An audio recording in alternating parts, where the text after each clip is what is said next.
Hey guys, it's Amy at Zoe Beck, and I'm going to do my weekly reading update for May 2nd, 2021. Oh my gosh, how did we get to May already? May is my birthday month, so I've already bought a few books online. It's doing so well. Anyway, that's kind of what happens. Anyway, I mean, they're not here yet. I've just ordered. So this was a really weird reading week. As I said last week, I kind of went into a slump, and I can actually call it a reading slump because I did not read for 7 days. For me, that is a long time. I am very much an everyday reader. Even if I only read 5 to 20 pages, you know, like to me, I'm reading every day. I didn't pick up a book for 7 days, and I just, the first couple days, I didn't really notice it because, again, I was with my mom, and I just got caught up with other things going on, and then I just didn't pick up a book for several days. So I know my reading slump is a lot shorter than other people's. Some people go on for weeks and months, and I'm very lucky that way that most of my reading slumps are I can count days. This was a week. I did go, as I said, I didn't read anything on Friday, and I didn't read Friday through to Thursday. I didn't read anything. I had all my books sitting next to me on the couch. I had ebooks and audiobooks that I could have listened to at work or at, you know, my breaks or at any time. And I never picked up anything. Like, not even, I mean, I stacked things beside me hoping I'd pick something up, but I didn't pick anything up. So what motivated me finally to pick something up was, again, I finally kind of went back to my rereads, and that was kind of, I pulled 3 books that I thought, oh, I want to reread these, and so see how it happened. It still took 3 days for me to, you know, finally pick one of them up. But I think that, again, rereading has always been something that usually gets me back into reading when I've suddenly stopped. And I mean, I stopped dead. Like, I didn't, as I said, I didn't read anything. I was totally on social media way too much, watching too much BookTube, playing my video game, Animal Crossing way too much. I was just like anything but reading. And it was, again, I don't know. I don't find it restful when I don't read. Like, maybe a day, but oh my gosh, I'm just like, that's not me. And it was hard.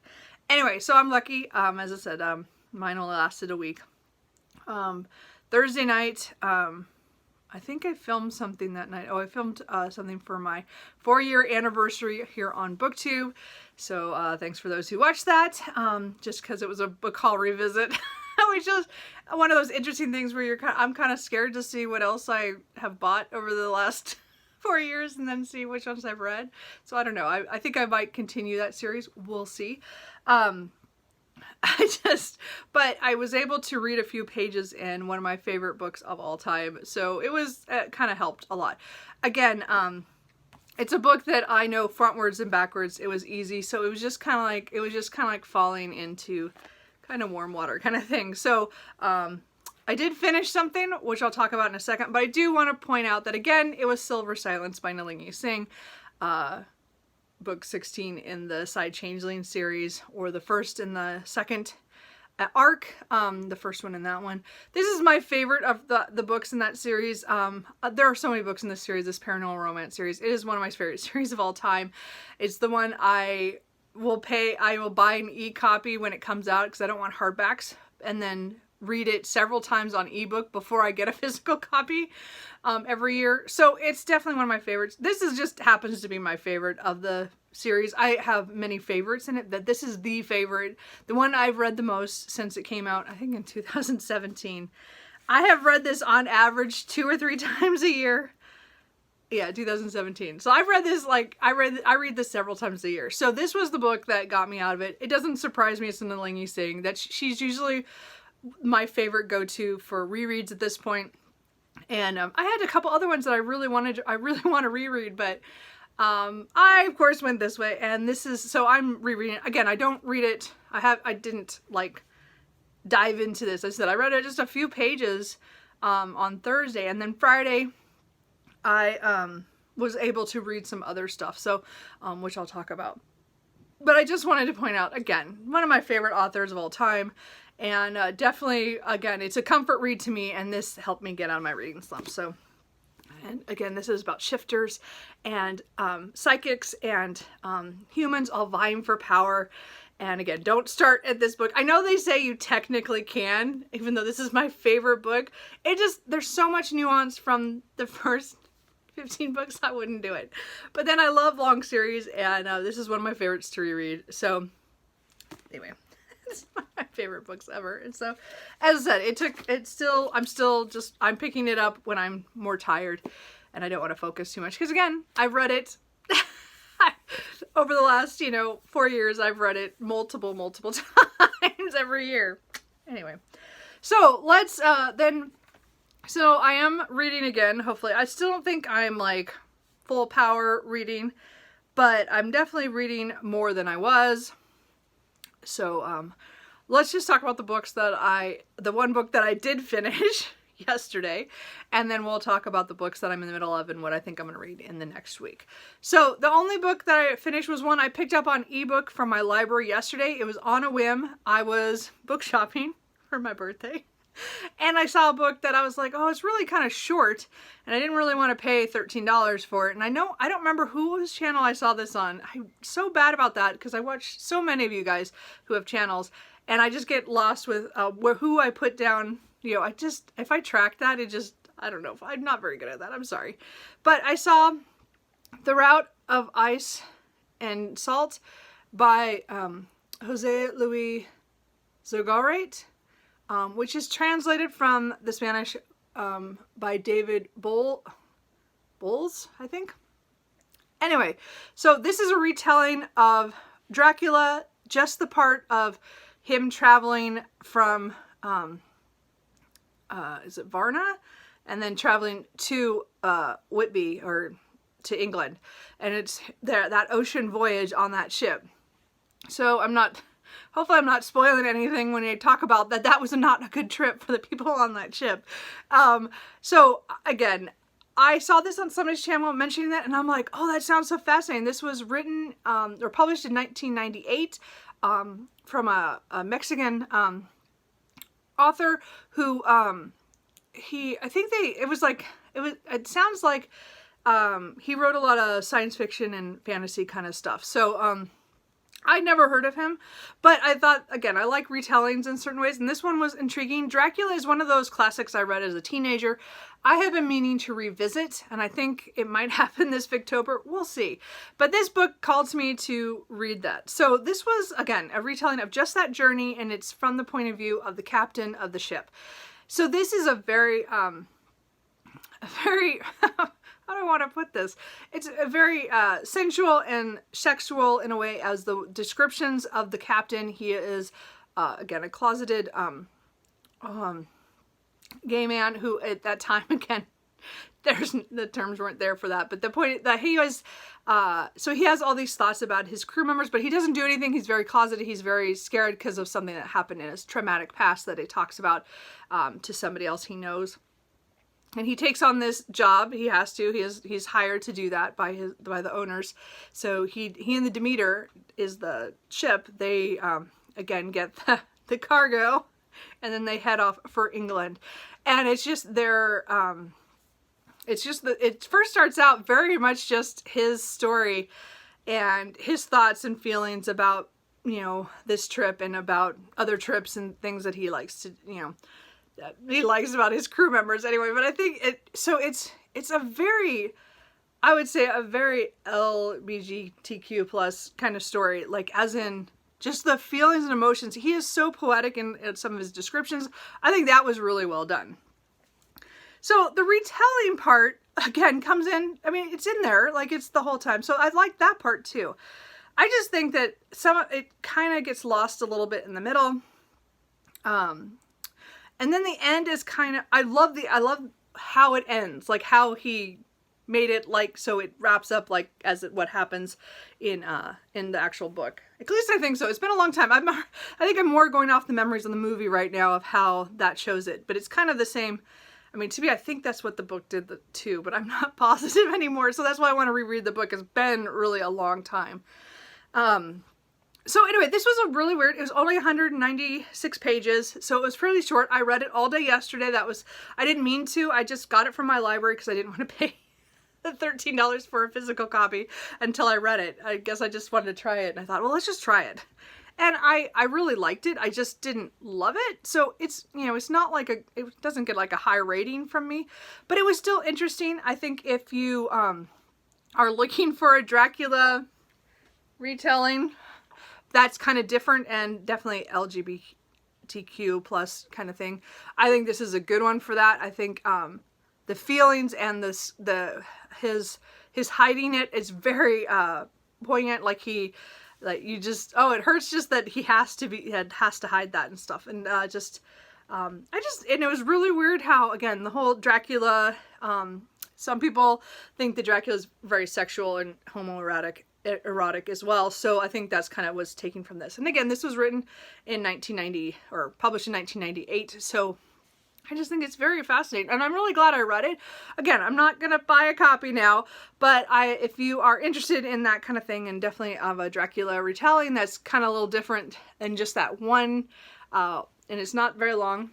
The only real criticism I have about the formatting of this book was that there was a lot of short chapters through the first part and the second part, and then the third part was like 50 pages with not a break.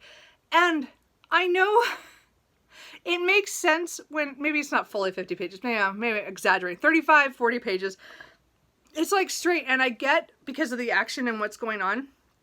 But after having so many short chapters for, you know, 3/4 of the book, and then, you know, then the last quarter is just like whole, like, cat. Oh my God, Cooper. Yes, it's Cooper. Anyway, so I just think it was kind of weirdly, I don't know, I guess you couldn't have a break, but it felt weird because I didn't have those breaks anymore. It was just weird formatting to me. I'm not saying that really ruined anything for me. It was just, be aware of that there's short chapters all the way through up until the last quarter, and then it's a whole straight shot. And again, I had to read the straight shot to find out what happened. And again, as I said, I like the way it ended. So I like this. I didn't love it, unfortunately, and it's not something I need to purchase. If I found this used, I would probably buy it just to keep it on my shelf because it was very interesting. Again, I don't read a lot of books that are like this, but I read a lot of retellings, but not really ones that are, I guess, I don't know. Oh, my cat's crying out there. The other one, Truman. But I really wanted, again, I'm glad I read this. I still think wasn't great, but I mean, it wasn't like I wasn't blown away, but I liked what he did, and I'm glad I got to at least I've gotten to a translating work first day of May. Didn't help my stuff for April, but no, oh well, it's okay. So anyway, that is what I finished. Let's see here. I'm trying to think so that's the only thing I finished because I read that yesterday. And again, I was kind of surprised that I read that at all. I was just going to try it, and then anyway, I read it and returned it to the library. So anyway, so the books that I'm in the middle of, just because I'm holding my iPad, I'm still in the middle of The Graveyard Apartment by Mariko Koike, translated by Deborah Bolam. And so this is again a Japanese horror novel, and again about a family who moves into this apartment in an apartment building that's right next to a cemetery, and then the creepy things that are happening. Again, I'm only about 25% of the way through. I still need to get back to that. I just didn't touch it at all this week, so hopefully this week I can read it on my breaks again and get back to that.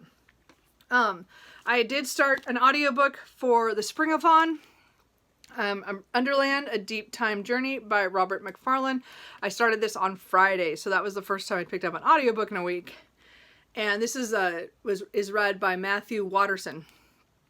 So, so far, I like it. I got about 40 pages, so not very far. Yes, Cooper, you are so cute.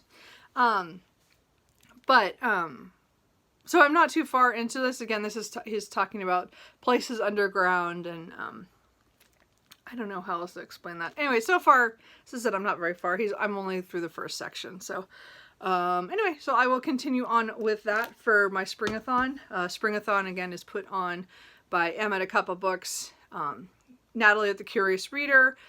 This year it's also Doris at All D Books and Heidi at My Reading Life. It's the first 14 days of May, so I'm hoping to read some nature stuff. The other book that I started on Friday was Sea Room by Adam Nicholson. So the story of one man, 3 islands, and 500,000 puffins. So he owns 3 islands called the Shet Islands off of Lewis, or off of Scotland, I believe. So his father bought them in 1937, I believe. And then when Adam turned 21, his father signed him over to him. And so then Adam, in a few years from when this was written, so it's already happened, is going to sign it off to his son. So he decided to write a book about what the islands mean to him and his family, and, you know, history about him and stuff. So I don't know. Again, I didn't get very far. I only got to really kind of, he's just really describing it at first. So it's like, I think it's mostly, and they have sheep on there, and they have one like structure of a house. So I think is what it said. I'm not sure. I haven't read, as I said, not too far. I'm not very far. I barely started this. I think I got, what, 13 pages? I read the first chapter. So I'm not very far. So hoping this week that I will get a lot more of this done. That's my hope, that my reading will pick up a little bit and I will be able to read that. And as I said, I'm reading here and there, usually when late at night now, when I'm too tired to really focus too much, as I'm rereading Silver Silence. So, let's see. So those are the books that I'm in the middle of right now. Again, I put aside all the books from April that I didn't complete because I first went into that reading slump. And so I'll put them aside and I'll come back to them when I have a chance. I have quite a few that I put aside that I was in the middle of. But I cannot read them right now. And I'm afraid I'll go back into a reading slump if I pick those up. So I will pick them up probably in another month or two. Probably June. I'm looking to find all the books that I'm partially in and pull them and finish them off. So at least that's what I think I'm going to do. We'll see if that happens. So the books that I would like to get to this next week, probably after I get through Sea Room, I'm not sure. But I do need to start reading Dr. Thorne by Anthony Trollope. This is book 3 in the Barsetshire Chronicles, or the Chronicles of Barsetshire. I always say it wrong. Anyway, I was supposed to read this between April and May. I'm supposed to be halfway, and I am not. I'm only 4 chapters in. So I'm supposed to already be at, I don't know what chapter it is. Oh, 25. So I am way off. I'm about 200 pages behind. So, I haven't decided if I'm going to try to read this a chapter a day again. Today I'm going to try to read some of it and see if that'll work, if I'll just go back to that. And I might be behind on the read along until one point when I start reading it faster. But I think to get back started into it, I might need to do a chapter a day. I don't know. Sometimes that throws off my reading too, so we'll see.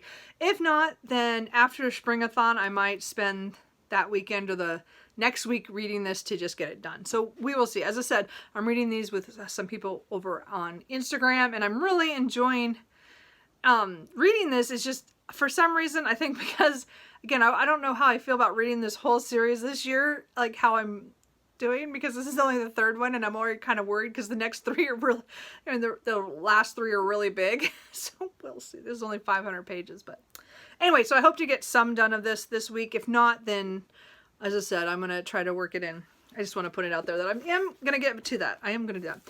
And then if I have, if I finish Sea Room, the book that I really want to start is my next for Springathon, which is On the Marsh, A Year Surrounded by Wetness, or Wilderness and Wet, by Simon Barnes.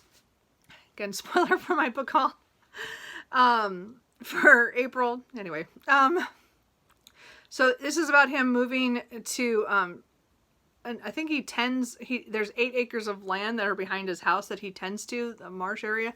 And I think it has to do with what happens with him and his family while they're looking over this Wilderland Trust, I think is Wildlife Trust.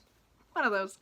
Anyway, as I said, this is one of those books that I found online at some point and tried to get it last year, and they didn't bring it out in paperback until this year, so I finally got it in paperback. So anyway, I'm hoping to pick that one. Oh, Cooper, he almost fell, and that was bad.